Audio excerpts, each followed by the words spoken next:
ശിവജ്ഞാനം എന്നൊരു പെൺകുട്ടി മലയാള ഭാഷയിലേക്ക് കടന്നു വരികയും മലയാള സിനിമയിലെ ഒട്ടനവധി ഹിറ്റ് സോങ്ങുകൾ പാടുകയും ചെയ്തിട്ടുണ്ട്. നിരവധി അവാർഡുകളും വാങ്ങിക്കൂട്ടി. അവരെ പറ്റിയാണ് ഇന്ന് നമുക്ക് പറയാൻ പോകുന്നത്. ശിവജ്ഞാനം എന്ന പെൺകുട്ടി ഡൽഹിയിലെ ജയരാമൻ എന്ന സെൻട്രൽ ഗവൺമെൻറ് ഒരു ഉദ്യോഗസ്ഥൻ്റെ ഭാര്യയായിരുന്നു. ഡൽഹിയിൽ അവർക്ക് സൗത്ത് ഇന്ത്യൻ തിയേറ്റേഴ്സ് എന്നൊരു സ്ഥാപനമുണ്ട്. സ്ഥാപനം എന്ന് പറയുമ്പോൾ ആ ഉദ്യോഗസ്ഥരുടെ ഒരു കൂട്ടായ്മ, കലാപരിപാടികളും മറ്റും അവതരിപ്പിക്കുന്ന റിക്രിയേഷൻ ക്ലബ്ബ് എന്ന് വേണമെങ്കിൽ നമുക്ക് പറയാം ഇവിടുത്തെ. അപ്പോൾ അതിൻ്റെ ഒരു വാർഷികം പ്രമാണിച്ച് അവർ മദ്രാസിലെത്തുകയുണ്ടായി. അപ്പോൾ ഈ ശിവജ്ഞാനം ചെറുതിൽ തന്നെ ശാസ്ത്രീയ സംഗീതം അഭ്യസിച്ചിട്ടുണ്ട്. കൂടാതെ നാടകം അഭിനയം, മിമിക്രിയും ഒക്കെ പറയുമായിരുന്നു. അവർ കോമഡി സീനുകളിലൊക്കെ അഭിനയിക്കും. അങ്ങനെ അവർ മദ്രാസിലെത്തി നാടകവും അവതരിപ്പിക്കുകയും പാട്ട് പാടുകയൊക്കെ ചെയ്തിരുന്നു. അപ്പോൾ അവരുടെ ട്രൂപ്പ് മാനേജർ സുബ്ബുഡു എന്നൊരാളായിരുന്നു. സുബ്ബുഡു അറിഞ്ഞു ഇത് കാണാനായിട്ട് മലയാളത്തിലെ മ്യൂസിക് ഡയറക്ടറായ ശ്രീ ദേവരാജൻ മാസ്റ്റർ ഇവിടെ സ്റ്റേജിൽ വേദിയിലുണ്ടെന്ന് അറിഞ്ഞുവർ. അപ്പോൾ ഇവരോട് പറഞ്ഞു, ദേവരാജൻ മാസ്റ്റർ വന്നിട്ടുണ്ട്, നമുക്ക് ഈ പ്രോഗ്രാം കഴിഞ്ഞിട്ട് അദ്ദേഹത്തെ ഒന്ന് പരിചയപ്പെടാം. ഇത് കേട്ടപ്പോൾ ശിവജ്ഞാനം സന്തോഷം കൊണ്ട് തുള്ളിച്ചാടി. അവർ യേശുദാസിൻ്റെ വലിയൊരു ആരാധികയായിരുന്നു. അപ്പോൾ ഡൽഹിയിൽ യേശുദാസ് വന്ന ഗാനമേളയ്ക്കൊക്കെ പോവുകയും ആ പാട്ട് കേട്ടുകയും മലയാള ഗാനങ്ങളോടൊക്കെ വളരെ ഇഷ്ടമായിരുന്നു അവർക്ക്. മലയാളത്തിലെ എല്ലാ ഗാനങ്ങളോടും അവർക്ക് ഇഷ്ടമായിരുന്നു. അപ്പോൾ ഒരു മലയാളിയായ മ്യൂസിക് ഡയറക്ടറെ ആദ്യമായിട്ട് കാണാനും പരിചയപ്പെടാനും ഒരു സന്ദർഭം ഒത്തുവന്നതിൽ അവർ ദൈവത്തോട് പ്രാർത്ഥിച്ചു. അങ്ങനെ പ്രോഗ്രാം കഴിഞ്ഞ് ഒരുപാട് ആൾക്കാർ മാസ്റ്ററുമായിട്ട് സംസാരിക്കാൻ വന്നിരുന്നു. തിരക്കൊഴിഞ്ഞപ്പോൾ സുബ്ബുഡു ചെന്ന് സ്വയം പരിചയപ്പെടുത്തി. സുബ്ബുഡുവിനെ പരിചയപ്പെടുത്തിയിട്ട് പറഞ്ഞത് ഞങ്ങളുടെ ട്രൂപ്പിലെ ശിവജ്ഞാനം എന്ന ഗായികയാണ്, ഒരു നടിയും കൂടാണ്. അവർക്ക് മാസ്റ്ററിൻ്റെ സംഗീതത്തിൽ ഒരു പാട്ടെങ്കിലും ആലപിക്കണമെന്നുണ്ട്, അത് വലിയ ആഗ്രഹമാണെന്ന് പറഞ്ഞു. അപ്പോൾ മാസ്റ്റർ പറഞ്ഞു, അതിന് ഇവർക്ക് തമിഴല്ലേ അറിയൂ, മലയാളം അറിയത്തില്ലല്ലോ. ഞാൻ മലയാളത്തിലാണ് പാട്ടുണ്ടാക്കുന്നത്, തമിഴിൽ പാട്ടുണ്ടാക്കുന്നില്ല. നിങ്ങൾക്ക് പാടാൻ അത്ര നിർബന്ധമാണെങ്കിൽ മലയാളം നല്ലതുപോലെ സംസാരിക്കാൻ പഠിച്ചിട്ട് വരുവാണെങ്കിൽ നമുക്ക് നോക്കാം എന്ന് പറഞ്ഞു. അവരത് ഒരു ദൃഢപ്രതിജ്ഞ പോലെ എടുത്ത്, എനിക്ക് ദേവരാജ മാസ്റ്ററിൻ്റെ ഒരു പാട്ടെങ്കിലും പാടണം, ഞാൻ ഏറ്റവും ഇഷ്ടപ്പെടുന്ന യേശുദാസ് പാടുന്ന ഭാഷയിൽ എനിക്കൊരു ഗാനം ആലപിക്കണം. അവർ ഡൽഹിയിൽ മടങ്ങിയെത്തിയിട്ട് അവരെ രണ്ട് സുഹൃത്തുക്കളുണ്ടായിരുന്നു, ശ്യാമ നായർ, തങ്കം. അവരോട് രണ്ടുപേരും ഇവർ കാര്യം പറഞ്ഞു. അവർ രണ്ടുപേരും സഹായിച്ചു.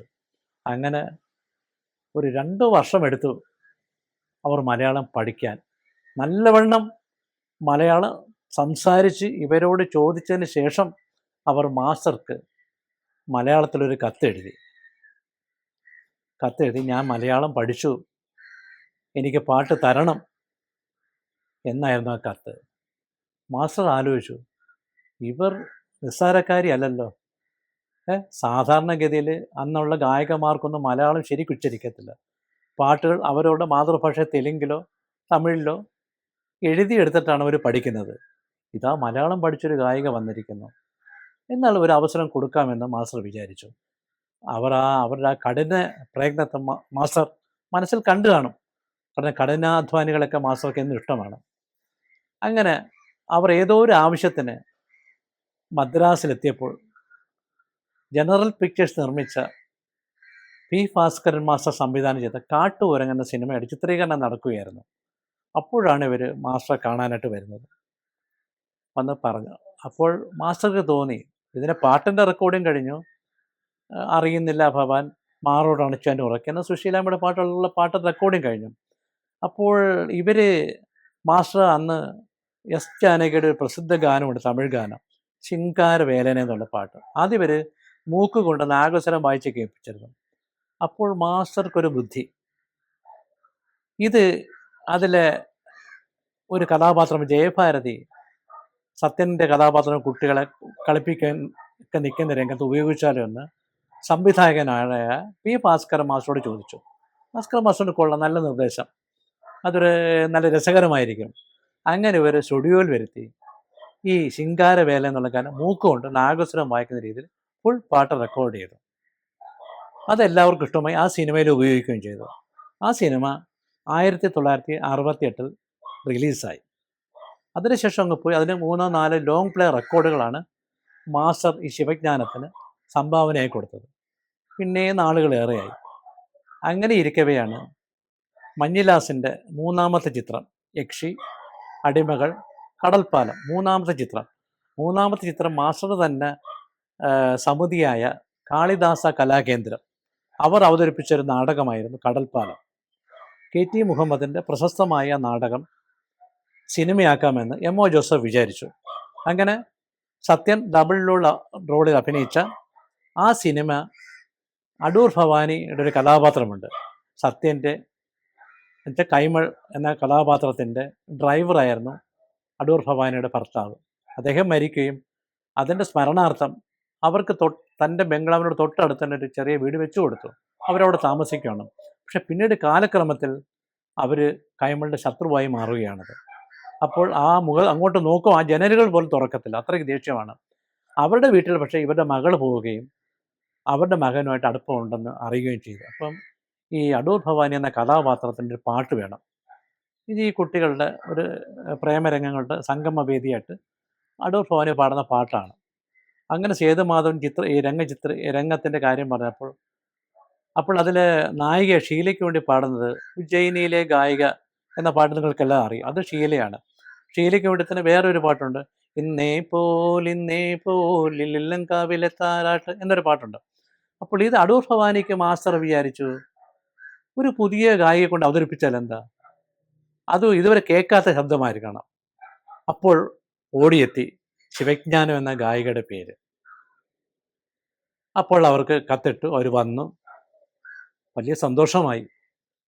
അപ്പോൾ അത് ഒരു മാപ്പിളപ്പാട്ട് രീതിയിലുള്ളത് ദേവരാജ മാസ്റ്റർ മാപ്പിളപ്പാട്ട് തയ്യാറാക്കുന്നതന്നെ അതുവരെ നമ്മൾ മാപ്പിളപ്പാട്ട് കേട്ടെന്ന് വ്യത്യസ്തമായൊരു താളക്രമത്തിലാണ് അദ്ദേഹം ചിട്ടപ്പെടുത്തിയത്. ആ ഗാനം അവർ അതിമനോഹരമായിട്ട് ആലപിച്ചു. MO ജോസഫിനും സേതുമാധവ സാറിനും എല്ലാവർക്കും ഇഷ്ടപ്പെട്ടു. അത് സിനിമയിൽ വന്നപ്പോഴാകട്ടെ എല്ലാവരും അത് കേട്ട് പാടുകയുണ്ടായി. അങ്ങനെ അപ്പോൾ ഈ ടൈറ്റിലിൽ പേര് കൊടുക്കണം.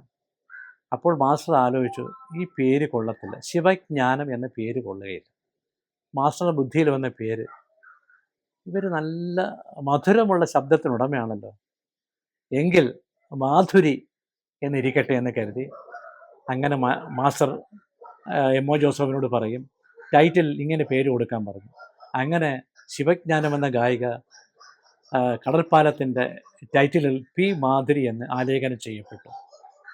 അതാണ് പിന്നീട് മലയാളികളെ ഒരുപാട് ഗാനങ്ങളിലൂടെ കോരിത്തരിപ്പിച്ച വശ്യമായ ഒരു ശബ്ദത്തിലുടമ, ഹൈപ്പിച്ച് ഗാനങ്ങൾ പാടാൻ ഇത്രയേറെ കഴിവുള്ളൊരു ഗായിക മലയാളത്തിലുണ്ടോ എന്ന് തന്നെ സംശയമാണ്. അവർ അങ്ങനെ ഇരിക്കുമ്പോഴാണ് അന്ന് മാസ്റ്ററുടെ ഏറ്റവും ഇഷ്ട ഗായിക സുശീലാമ്മയാണ്. ഏറ്റവും മികച്ച പാട്ടുകളൊക്കെ സുശീലാമ്മയ്ക്കാണ് കൊടുക്കുന്നത്. അങ്ങനെ ഒരു രീതി മാസ്റ്ററിൻ്റെ പെർഫെക്ഷൻ എന്നുവെച്ചാൽ പൂർണ്ണത വരുത്തുന്ന ഗായിക സുശീലയാണ്. അപ്പോൾ സുശീലാമ്മയ്ക്ക് വേണ്ടി മാസ്റ്റർ പ്രത്യേകം പാട്ടുകൾ തയ്യാറാക്കും. അങ്ങനെ കുമാരസംഭവത്തിൽ മെറിലാൻഡ് സുബ്രഹ്മണ്യ മുതലാളിയുടെ കുമാരസംഭവം ചിത്രീകരിക്കുകയാണ്. അപ്പോൾ അതിൽ പാർവതി ശിവൻ അപ്രത്യക്ഷനായി, ശിവൻ എവിടെ പോയി, ആ ശിവനെ തിരക്കി ഈ വിരഹാർത്ഥയായ പ്രണയാതുരയ പാർവതി അലയുന്നൊരു ഗാനമുണ്ട്, ONV സാർ എഴുതിയ ഗാനം. അപ്പോൾ അത് മാധുരിയെ കൊണ്ട് ട്രാക്ക് പാടിച്ചു വെച്ചിരുന്നു. മാസ്റ്റർ ഇങ്ങനെ ഒരു പടത്തിൽ പാട്ടുകളെല്ലാം മാസ്റ്റർ ആ പടത്തിൽ അന്നേരം വരുന്ന ഗായകരെ കൊണ്ട് പാടി വെച്ചേക്കും. ആ പാട്ട് വേറെ ആരെങ്കിലും പാടാനുള്ളതാണെങ്കിൽ പോലും പാടി വെച്ചും ഗായകർ കേട്ട് പഠിക്കാൻ എളുപ്പമാണല്ലോ എന്ന് കരുതി വയ്ക്കും. പക്ഷേ ഇത് പലരും തെറ്റിദ്ധരിച്ചിട്ടുണ്ട്.